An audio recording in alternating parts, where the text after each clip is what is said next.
வாழ்க வளமுடன்! பேராசிரியர் டாக்டர் துரை லோகநாதனின் வினாவிடை தத்துவச் சிறுகதைகளாம் அமுதச்சுடர் சேனலின் சார்பான வணக்கங்கள்.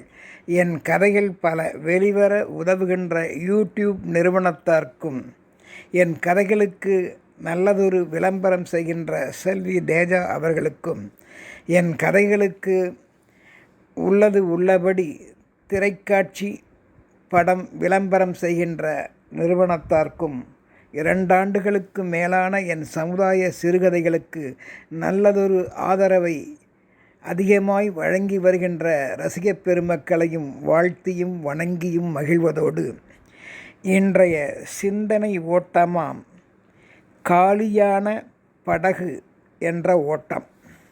அது என்ன காலியான படகு? அதை காண்போம்.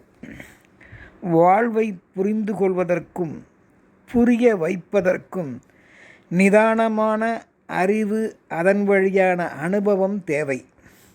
வாழ்க்கை எனும் ஓடம் அது வழங்குகின்ற படிப்பினைகள் சிந்தித்து செயல்பட வைக்கும் மனிதர்களையும். ஒரு முறை நீரோட்டத்தின் நடுவே ஒரு முதிய ஞானியர் ஒருவருக்கு ஏற்பட்ட புரிதல்களை நாமும் அறிந்து மகிழலாம். முதிய ஞானி ஒருவர் ஒரு மரப்படகில் அமர்ந்தபடியே நீரோட்டத்தில் தியான சிந்தனையில் ஆழ்ந்து தன்னையே மறந்து அமர்ந்து இருந்தார். அப்போது நீரோட்டத்தின் வழியே திசை தெரியாமல் வந்த ஒரு படகு ஞானியர் அமர்ந்திருந்த அந்த மரப்படகில் வேகமாய் தடால் என இடித்து டமார் என்ற ஓசையுடன் அவரது தியானத்தையே கலைத்துவிட்டது.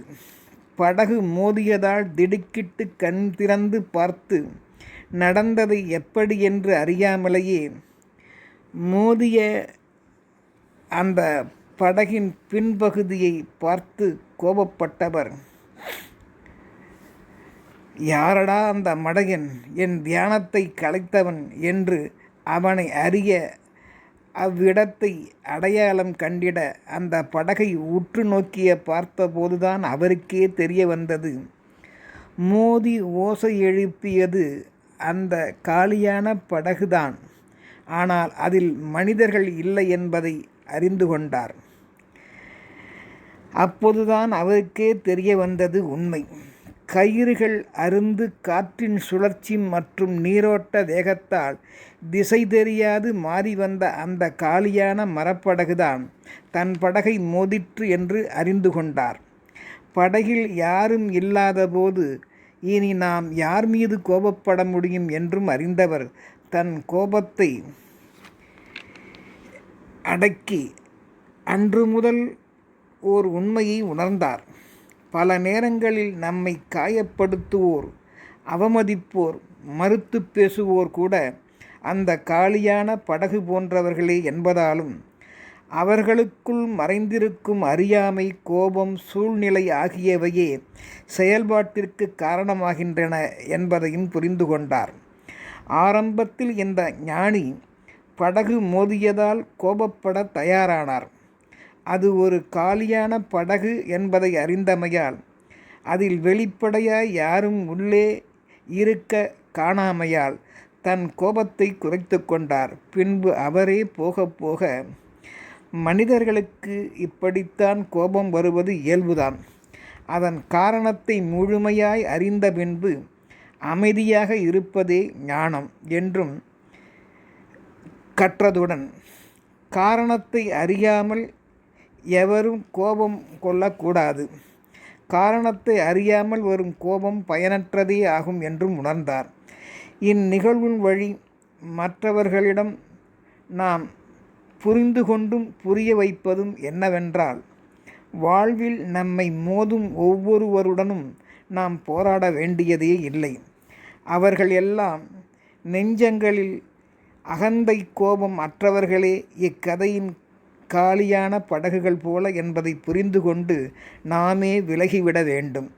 சில மனிதர்கள் தனது அறியாமையால் செயல்பட நேர்ந்தால் அமைதியே அங்கு சிறந்த பதிலாக அமையட்டும். வீண் விவாதம் வேண்டாம். புரிந்து ஒதுங்குவதே நல்லது. மேலும் புரிய வைக்க வேண்டுமென்றால் இன்னொன்றும் சொல்லுவேன். உன்னை வாழ்வில் மோதியது எல்லாம் எதிரிகள் அல்ல. சில நேரங்களில் அது நம்மிடம் குறுக்கிடும் திசை தெரியாத அந்த காலியான படகு போலத்தான் என்றும் உணருங்கள். நமக்குள் நாம் என்றும் சரியாக இருந்துவிட்டால் எதற்கும் இந்த ஞானியர் போல் அறியாது உடன் கோபப்பட தேவையில்லை. மனதில் எப்போதும் சில மனிதர்களை வலிந்து வெறுக்காமல் காலியான படகுகளாகவே காண கற்றுக்கொள்வதே நமது அமைதியை தேடிக்கொள்வதற்கான சிறந்த வழி என்பதை இக்கதை வழி அறியலாம். மேலும் ஒன்று சொல்வேன். வாழ்வில் எல்லா மோதல்களுக்கும் உடனே நாம் பதிலளிக்க தேவையில்லை. காரணம், சில படகுகள் எப்போதும் காலியாகவே இருக்கும். அதையும் உணர்ந்தால் தேவையற்ற மோதல் போக்கினை தவிர்த்து நாம் வாழலாம். சிலர் வாழ்வில் காலியான படகு போல என்றுமே பெரியோர் புத்தியை ஏற்பதில்லை. தன் மண்டைக்குள் எதையும் ஏற்றி வைத்து கொள்வதும் இல்லை.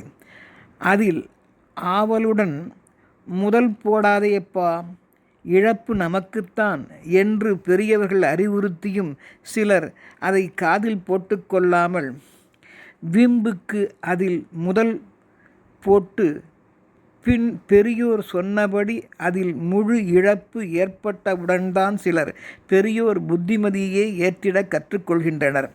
சில அறிவுரைகள் காதில் விழும். சில அறிவுரைகள் சுய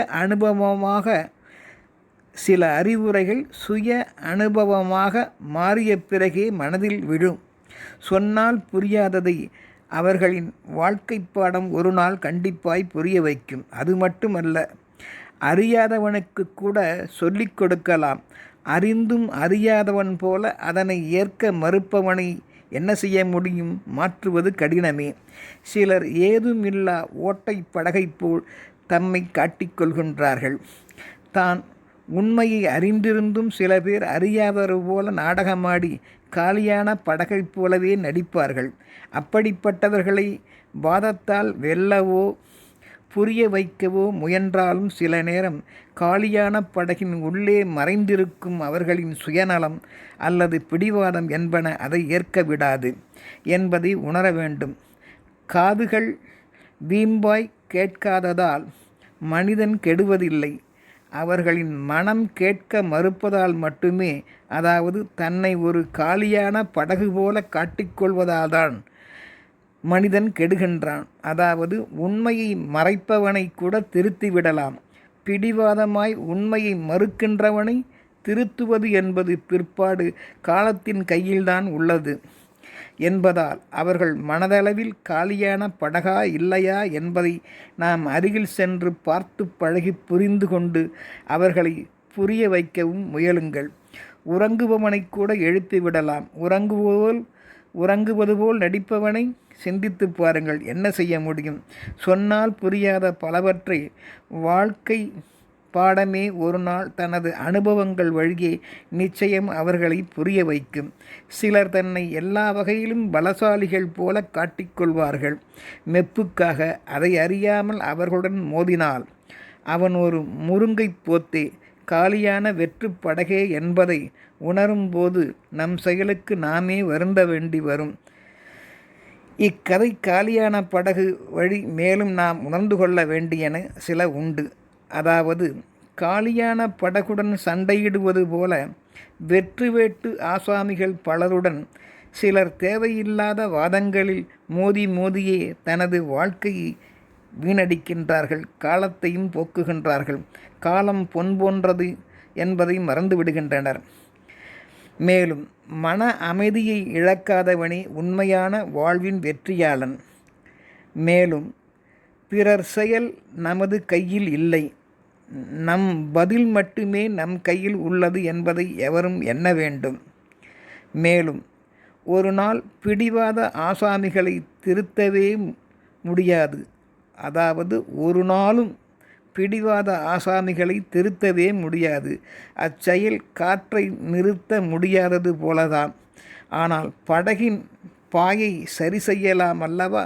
அதன் வேகத்தை, தன்மையை குறைக்க. அப்படித்தான் சில பாய்ஸ்களை, அதாவது பையன்களை, சிறார்களை சரி செய்ய முடியும் அல்லவா? யோசிக்க வேண்டும். தன் மனதை தானே புரிந்து மாற்றிக்கொண்டவனே ஒரு நாள் மன அமைதியை பெறுவான். புயலுக்கு பின் அமைதி போலவே சிந்திக்க வேண்டும்.